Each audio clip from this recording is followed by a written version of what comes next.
ఏదైతే ప్రస్తుతం Stella ship లో అధికారులు తనిఖీలు కొనసాగుతున్నాయి. ఇటు పోర్టు కావచ్చు, కస్టమ్స్, అలానే రెవెన్యూ, పోలీస్ మొత్తం కూడా యంత్రాంగం అక్కడికి చేరుకొని దాంట్లో ఉన్నటువంటి బియ్యాన్ని పరిశీలిస్తున్నారు. శాంపిల్స్ కూడా తీయబోతున్నారు. తీసిన తర్వాత వాటిని పరీక్షించేటువంటి అవకాశం కూడా ఉంది. ఏం చేయబోతున్నారు అధికార యంత్రాంగం దీనిపైన అనేది మాత్రం చూడాలి. మొత్తానికైతే మాత్రం ఈ వ్యవహారంలో ప్రస్తుతం షిప్ మాత్రం సముద్రంలోనే లంగర్ వేసి ఉన్నటువంటి పరిస్థితి. కాబట్టి షిప్లో ఉన్నటువంటి ప్రతి బియ్యం ఏదైతే ఎగుమతి జరుగుతున్నాయో వాటన్నిటికి సంబంధించినటువంటి ప్రతి కార్గోలో ఉన్నటువంటి వాటన్నిటినీ కూడా పరిశీలించిన తర్వాత వాటిపైన ఒక స్పష్టత వచ్చిన తర్వాత మాత్రమే ముందుకు కదిలేటువంటి పరిస్థితి ఉంటుంది.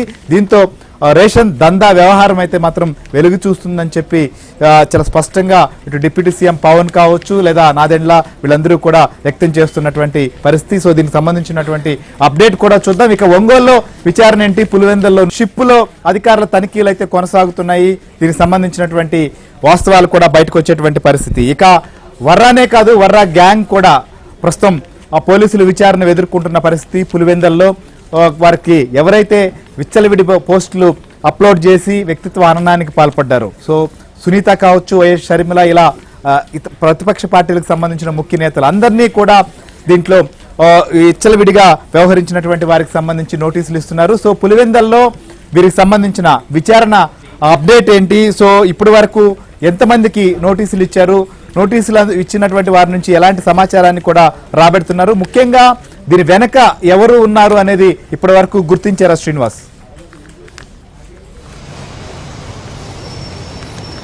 చూస్తున్నాం మనం కొంతకాలంగా వైసీపీ సోషల్ మీడియా కార్యకర్తలకు సంబంధించి ముఖ్యంగా పులివెందుల హెడ్ క్వార్టర్ గా తీసుకుంటే కన్నా వర్రా రవీందర్ రెడ్డి ఏ రోజైతే మొన్న అరెస్ట్ అయ్యాడో ఆ రోజు వాంగ్మూలం ఇవ్వడం జరిగింది.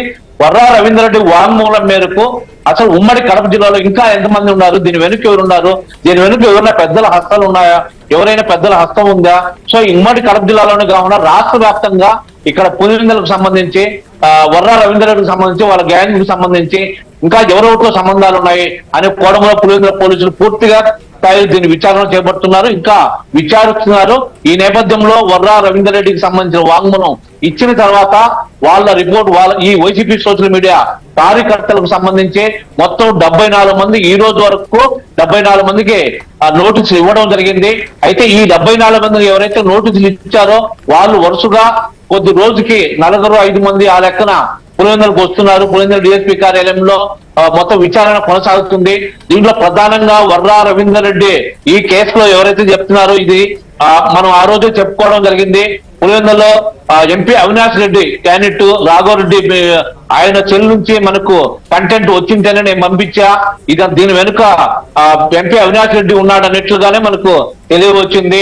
ఆ రోజు రాఘవరెడ్డిని కూడా ఇప్పుడు కేసు నమోదైంది, అక్కడ పరారులో ఉన్నాడు. మొత్తం వీళ్ళంతా ఒకవైపు పరారులో ఉండగా మరోవైపు పోలీసుల బలగాలు అయితే వీళ్ళ కోసం గాలిస్తున్నాయి. ఆ తర్వాత వీళ్ళ విచారణ అయితే ఒక పక్క డిఎస్పీ కొనసాగిస్తున్నాడు, పులివెందుల డిఎస్పీ.